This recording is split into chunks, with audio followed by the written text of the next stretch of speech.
시간 진행하겠습니다. 오늘의 주제는 비만과 질병에 대해서 한번 말씀드려볼 건데요. 비만은 질병일까요?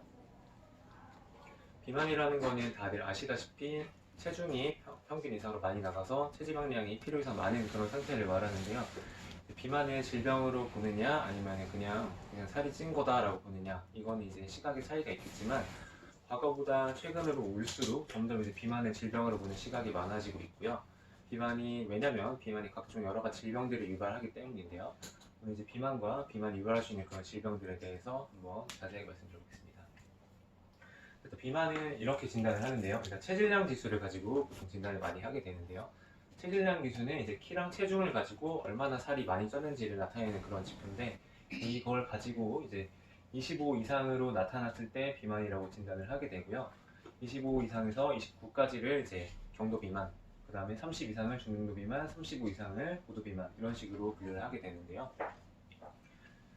비만의 원인은 1차성 비만, 2차성 비만 이런 식으로 나누게 되는데, 2차성 비만 같은 경우에는 기저질환이 있어서 그것 때문에 살이 찐 거를 말하는 거예요. 예를 들면은 중추신경 쪽에 이제 선천적으로 문제가 있어서 뭔가 식욕 조절 중추가 조금 원래부터 조금 문제가 있는 사람이라든지, 아니면 쿠신 증후군 같은 좀 대사 질환이 있는 경우라든지, 아니면 다 다른 약물 때문에 그런 무슨 부차적인 문제로 이제 비만이 같이 생긴 이런 경우를 이제 2차성 비만이라고 하는 거고요. 그 외에 우리가 일반적으로 알고 있는 살이 쪘다라고 하는 거는 1차성 비만에 해당을 하는데요. 비만의 원인은 하나로 특정을 할 수 없을 만큼 조금 다양하게 복합적인 요인들이 작용을 하게 되는데, 그래도 살이 찌는 원리 자체는 되게 단순하잖아요. 살이 찌는 원리는 좀 많이 먹고 활동이 생각보다 적기 때문이죠. 그러니까 쓰는 양보다 섭취하는 양이 더 많기 때문에 지방으로 축적이 되면서 살이 찌게 되는 겁니다. 국내 비만 유병률 추이를 보면요, 10년 정도 이제 그래프를 그려봤는데, 이게 빨간 선이 남자고 녹색 선이 여자예요. 남자는 점진적으로 조금씩 증가하는 모습을 보이고, 여자는 조금 등락이 있지만 조금씩은 점점 증가하는 그런 그래프를 보이는데요. 이건 이제 전체 비만 인구를 표현을 한 거고, 이거 제외하고 이제 좀 고도 비만이나 초고도 비만의 비율을 따로 계산을 했을 때는 이거보다 조금 더 가파른 그런 그래프를 그리면서 점점 증가하는 추세에 있습니다. 그만큼 점점 비만을 조금 더 신경 써서 관리를 해야 된다는 뜻이고요. 그럼 비만이 다양한 질병을 유발할 수 있다고 말씀드렸는데, 어떤 질병을 유발할 수 있는지 하나씩 말씀드려볼게요. 가장 먼저 생각할 수 있는 거는 이제 대사 질환이에요. 당뇨나 고지혈증 같은 그런 대사 질환인데, 그러니까 비만이라는 게 많이 먹는 거잖아요. 많이 먹게 되다 보면은 이제 인슐린 저항성이라는 게 유발이 됩니다. 이제 인슐린이 혈당을 조절하는 호르몬인데요. 많이 먹다 보면은 혈당이 좀 급격하게 오르게 돼서 인슐린도 급격하게 많이 분비되고, 이런 게 반복이 되다 보면은 세포 내에서 인슐린이 제대로 작용을 못하게 되는 현상이 발생하는데, 그걸 인슐린 저항성이라고 하는 거고요. 이런 인슐린 저항성으로 당뇨가 장기적으로 유발이 될 수가 있는데, 이제 연구를 해봤더니 BMI가 22 이하, 표준이 23 정도인데요. 이제 22 이하에서 기준을 잡아서 24에서 24.9 정도인 약간 과체중인 정도의 당뇨 발생 위험을 봤더니 발생 위험이 한 5배 정도 높아졌다고 하고요. 30일 이상으로 좀 중등도 이상의 비만일 경우에는 당뇨 위험이 한 40배 정도는 높아졌다고 합니다. 그 다음에는 이제 고지혈증인데요. 이제 고지혈증이라는 거는 혈관 속에 좀 지방질이 많이 떠다니는 그런 상태라고 보시면 되는데, 비만 자체가 몸에 지방을 많이 가지고 있는 거잖아요. 당연히 이제 혈관 속에도 지방이 많겠죠. 이제 이상지질 협증 같은 경우에도 마찬가지로 BMI가 높을수록 점점 확률이 높아졌다는 그런 연구 결과들이 있고요. 여긴 좀 주목할 만한 게 복부 지방이 중요하다고 그런 밝혀진 연구 결과들이 많이 있습니다. 복부 지방과다가 조금 더 밀접한 관련이 있다는 그런 연구 결과들이 있는데, 복부 둘레가 높을수록 HDL 콜레스테롤이라는 좀 좋은 콜레스테롤 수치는 낮아지고, 중성지방이나 총콜레스테롤이나 LDL 콜레스테롤 수치는 높아지는 이런 형태를 나타냈으니까 이제 복부 둘레가 중요하다는 거죠. 다음으로 이제 심혈관계나 뇌혈관계 질환인데요. 이제 고혈압 같은 것도 비만일 경우에는 혈압이 올라가는 거는 다들 아시겠죠? 아까 조금 전에 말씀드린 것처럼 비만일 경우에는 인슐린 저항성이라는 게 발생을 하게 되는데요. 이렇게 인슐린 저항성이 발생을 하면 인슐린이 제대로 작용을 못하니까 우리 몸에는 더 많은 인슐린을 분비를 하려고 노력을 하게 됩니다. 그 과정에서 고인슐린 혈증이 발생을 하는데, 이렇게 인슐린이 증가하면은 교감신경계가 활성화돼서 혈압이 올라가게 됩니다.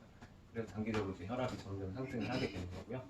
관상동맥 질환도 마찬가지인데, 관상동맥이라는 거는 심장에 산소나 영양분을 공급해주는 그런 동맥이에요. 이런 게 이제 당연히 비만이면 지방질이 많이 떠다니니까 관상동맥이 좁아지면서 관상동맥 질환이 일어날 확률이 높아지겠죠. 연구를 해봤더니 BMI 21을 기준으로 했을 때 경도 비만 정도일 때는 2배, 29 이상의 중등도 비만일 때는 3.56배 정도 관상동맥 질환의 발생 위험이 높아졌다고 합니다. 포괄성 뇌졸중이라고 하는 거는 이제 뇌경색인데, 뇌경색도 혈관이 막히는 거잖아요. 혈관이 좁아지는 그런 모든 질환이 비만으로 유발될 수 있다는 것을 생각하시면 되겠습니다.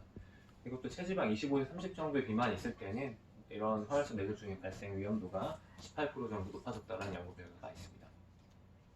다음은 소화기 질환이나 암 같은 것도 비만으로 유발될 수가 있는데요. 그러니까 소화기 질환은 쉽게 생각하시면 비만을 많이 먹는 거니까 그만큼 소화기에 좀 과부하가 항상 심하게 걸린 상태라고 생각을 하시면 되는데요. 그렇기 때문에 비만한 사람은 일반 정상인에 비해서 소화기 질환의 위험도가 한 2배에서 3배 정도 높아진다는 연구 결과들이 있고요. 암도 마찬가지인데 유럽에서 발표된 연구 결과인데 BMI 25 정도의 사람을 대상으로 연구를 해봤더니 남자 여자에서 각각 3.2, 8.6 전체 암 발생의 3.2에서 8.6%가 비만이 원인으로 작용했다는 이런 연구 결과들이 있습니다. 이거는 단순히 뭐 이런 소화기 질환에 관계된 소화기계 암뿐만 아니라 뭐 신장암이나 간암이나 뭐 유방암, 자궁암 이런 것들의 확률도 다 높아졌다고 하니까요. 그만큼 비만이라는 게 위험하고 중요하게 관리를 해야 되는 질병이라는 거죠. 그 외에도 이제 한의원에 가장 많이 오시는 그런 질환군이 근골격계 질환이잖아요. 허리가 아프고 무릎이 아프고. 그러니까 살이 찌면 당연히 이제 관절에 부하가 더 많이 걸리니까 근골격계 질환이 더 많이 생길 거고요.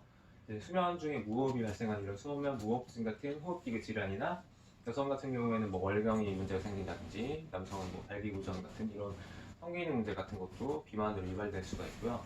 무엇보다도 이제 비만에서 살이 찌는 사람들 같은 경우는 좀 자존감도 좀 떨어지고 사회생활하는데 조금 어려움이 있고 불안함이나 우울감이나 이런 것도 좀 높은 경향이 있기 때문에 잘 관리를 해주셔야 되겠습니다.